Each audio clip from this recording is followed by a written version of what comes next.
In July 1944, 730 delegates from 44 nations checked into a single New Hampshire hotel.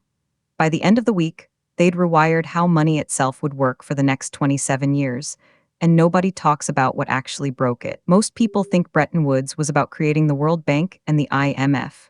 That's the textbook answer. It's not wrong exactly, but it's like saying a recipe is about the bowl. The real story is about what happened to money itself, how the United States government essentially became the world's banker, and why that arrangement couldn't possibly last. Let's back up. It's 1944. The war in Europe is still grinding on. Economies across the world are shattered. Gold is scattered, currencies are worthless, and nobody trusts anybody else's money. So representatives sat down and asked, how do we rebuild trade when nothing has value anymore? The solution they landed on sounds logical. Tie all currencies to something real and stable. Gold, and tie gold to one currency, the US dollar, because America had most of the gold and had actually won the war. 1 ounce of gold equals $1.35. Full stop.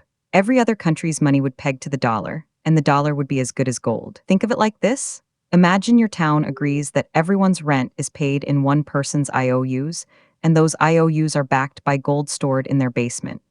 Everyone feels safe because the gold is there. But what happens when everyone wants to check the basement at the same time? For about 25 years it worked. Nations rebuilt, trade flowed. The US dollar became the world's reserve currency because it was literally backed by gold, or so everyone believed. American gold reserves did sit in Fort Knox and other vaults.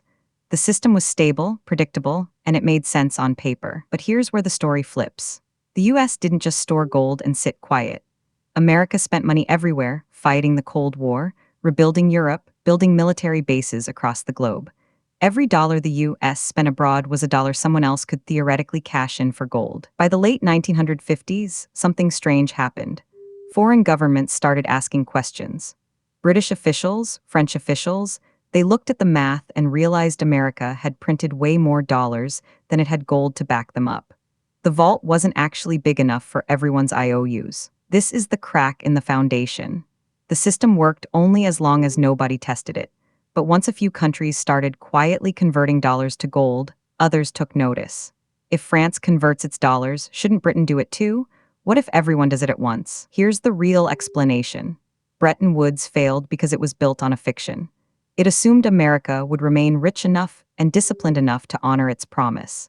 It didn't account for what happens when the issuer of the world's reserve currency has incentives to print more than it can actually back. By 1968, the gold exchange market split into two prices, one official, one real. By 1971, President Nixon made it official. The U.S. would no longer convert dollars to gold. The promise was broken. Bretton Woods was dead just 27 years after it was born. But here's what matters for understanding today. That system didn't fail because it was stupid, or because the people who designed it were incompetent. It failed because it tried to tie something abstract, money, to something physical in a way that couldn't scale. One person's IOUs work fine. One nation's IOUs backing the entire world's currency? That's a different problem. What replaced Bretton Woods was fiat currency, money that has value because governments say it does, not because it's backed by gold. That system has its own tensions and trade-offs. But it solved the core problem. You don't run out of IOUs if you're allowed to issue them without physical limits. The deeper lesson, any system that ties the world's money to a single nation's promise is inherently fragile. It works until trust breaks.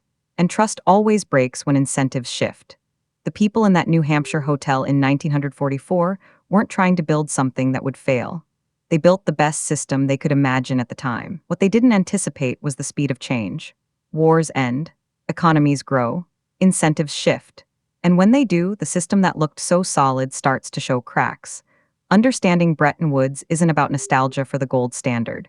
It's about seeing how even carefully designed global systems contain the seeds of their own undoing. Subscribe so you don't miss the next deep dive into the systems that quietly shape how money, trade, and trust actually work. This video is for educational and informational purposes only and is not financial advice. Always do your own research. Subscribe so you don't miss the next deep dive into how the systems behind money, trade, and global finance actually work and why they break. This video is for